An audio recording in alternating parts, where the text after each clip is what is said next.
Hi ಎಲ್ರಿಗೂ ನಮಸ್ಕಾರ. ಕೆಡಿ cinema ನೋಡಿದ್ಮೇಲೆ ಅದೇ ಲೆವೆಲ್ ಎನರ್ಜಿ ನಾನು ಕ್ಯಾರಿ ಮಾಡ್ಕೊಂಡು ಮಾತಾಡ್ತಾ ಇದ್ದೀನಿ. ನಿಜವಾಗ್ಲೂ ಕೆಡಿ ಸಿನಿಮಾ ಎಷ್ಟು ಚೆನ್ನಾಗಿದೆ ಅಂತಂದ್ರೆ ಅಲ್ಲಿಂದ ಹೊರಗ್ ಬಂದ್ಮೇಲೆನೂ ಕೂಡ ಆ ಶಾರ್ಟ್ ಏನಾಯ್ತು, ಈ ಶಾರ್ಟ್ ಏನಾಯ್ತು, ಯಾಕೆ ಹೀಗಾಯ್ತು, ಇನ್ ನೆಕ್ಸ್ಟ್ ಏನಾಗುತ್ತೆ ಅಂತ ಅಂದ್ರೆ ಪ್ರೇಮ್ ಸರ್ ಎಷ್ಟು ನೀಟ್ ಆಗಿ ಅದನ್ನ ನಮ್ಮ ಮುಂದೆ ಪ್ರೆಸೆಂಟ್ ಮಾಡಿದ್ದಾರೆ ಅನ್ನೋದನ್ನ ನಾವು ನೋಡ್ಬೇಕು ಅಂತಂದ್ರೆ ಕೆಡಿ ಸಿನಿಮಾನ ನೋಡ್ಲೇಬೇಕು. ಅಂಡ್ ಧ್ರುವ ಸರ್ ಅವರ ಎನರ್ಜಿ ಇರ್ಬೋದು, ಅಂಡ್ ಎಸ್ಪೆಷಲಿ ರೀಶ್ಮಾ ಅವರ ಎನರ್ಜಿ, ಪ್ರತಿಯೊಂದು ಶಾರ್ಟ್ ಅಲ್ಲೂ ಅವ್ರ ಎನರ್ಜಿನ ನಿಜವಾಗ್ಲೂ ತುಂಬಾ ಎತ್ತಿ ಹಿಡ್ದಿದ್ದಾರೆ.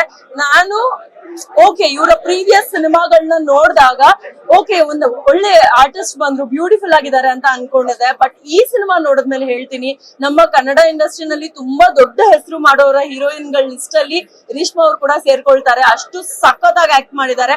ಅಂಡ್ ಪ್ರತಿಯೊಂದು ಶಾರ್ಟ್ ಇರ್ಬೋದು, ಕ್ಯಾಮ್ರಾ ವರ್ಕ್ ಇಂದ ಹಿಡಿದು ಡೈರೆಕ್ಷನ್ ಇಂದ ಹಿಡಿದು ಆಕ್ಟಿಂಗ್ ಇಂದ ಹಿಡಿದು ಪ್ರತಿಯೊಬ್ಬರ ಯುನಿಕ್ ಕ್ಯಾರೆಕ್ಟರ್ ನ ಡಿಸೈನ್ ಮಾಡಿರೋದ್ರಿಂದ ಹಿಡಿದು ಪ್ರತಿಯೊಂದನ್ನು ಸಖತ್ತಾಗಿ ಬಂದಿದೆ. ದಯವಿಟ್ಟು ಎಲ್ಲಾರು ಕೆಡಿ ಸಿನಿಮಾನ ಥಿಯೇಟರ್ ನಲ್ಲೇ ನೋಡಿ. ನಾನು ಇನ್ನೂ ಒಂದು ಸಲ ನನ್ನ ಫ್ಯಾಮಿಲಿ ಅವ್ರನ್ನ ಕರ್ಕೊಂಡು, ಫ್ರೆಂಡ್ಸ್ ನ ಎಲ್ಲಾರನ್ನೂ ಕರ್ಕೊಂಡು ಸಿನಿಮಾನ ಇನ್ನೂ ಸಖತ್ತಾಗಿ ನೋಡ್ತೀನಿ, ಸಖತ್ತಾಗಿ ಎಂಜಾಯ್ ಮಾಡ್ತೀನಿ. ನಿಮ್ಗೆ ಎಂಟರ್ಟೈನ್ಮೆಂಟ್ ಬೇಕು ಅಂತಂದ್ರೆ ನೀವು ಕೆಡಿ ಸಿನಿಮಾ ನೋಡ್ಲೇಬೇಕು. ರವಿಚಂದ್ರನ್ ಸರ್ ಅವರ ಆಕ್ಟಿಂಗ್ ಇರ್ಬೋದು, ರಮೇಶ್ ಸರ್ ಅವ್ರದ್ದಾಗಿರ್ಬೋದು, ಪ್ರತಿಯೊಬ್ರದ್ದು ನಾನು ಒಬ್ಬರ ಹೆಸರು ತಗೊಳಂಗಿಲ್ಲ ಅಂತಿಲ್ಲ.